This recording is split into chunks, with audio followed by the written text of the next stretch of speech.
ঝড়ে উপড়ে পড়া গাছ নিজে নিজেই আবার সোজা হয়ে দাঁড়িয়ে গেছে। এমন অবৈজ্ঞানিক ও অলৌকিক দাবিতে তোলপাড় শুরু হয় ব্রাহ্মণবাড়িয়ার আখাউড়ার বচিয়ারা গ্রামে।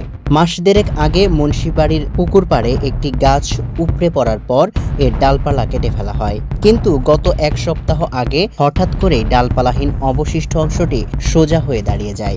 এ নিয়েই তৈরি হয় ব্যাপক রহস্য। এই অলৌকিক দাবিতে এক শ্রেণীর মানুষ গাছটিকে ঘিরে শুরু করে অন্ধবিশ্বাস। কাণ্ডটিতে লাল কাপড় মুড়িয়ে মোমবাতি ও আগরবাতি জ্বালিয়ে শুরু হয় মানত আর রোগবালাই মুক্তির নামে শিকড় কেটে নেয়ার প্রতিযোগিতা।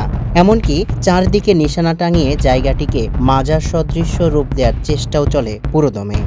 অনেকে কইতেছে মাজার দিতে, আমরা মাজার দিতাম না, যেহেতু এখানে গাছ দাঁড়াইছে কেউ মরলে মাজার দিত। এই কুসংস্কারের বিরুদ্ধে সচেতন মহল সরব হলে টনক পড়ে প্রশাসনের।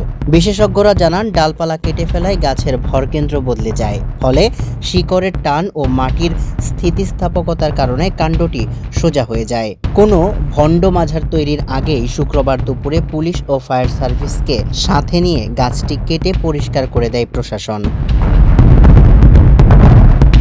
আখাউড়া উপজেলা সহকারী কমিশনার ও নির্বাহী ম্যাজিস্ট্রেট কফিল উদ্দিন মাহমুদ জানান, গাছটি ঝুঁকিপূর্ণ হওয়ায় কেটে সরিয়ে ফেলা হয়েছে। কুসংস্কারের অবসান ঘটায় স্বস্তি ফিরেছে এলাকায়।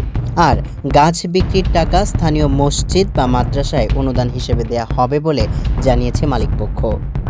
সামিউল ইসলাম, মানবকণ্ঠ।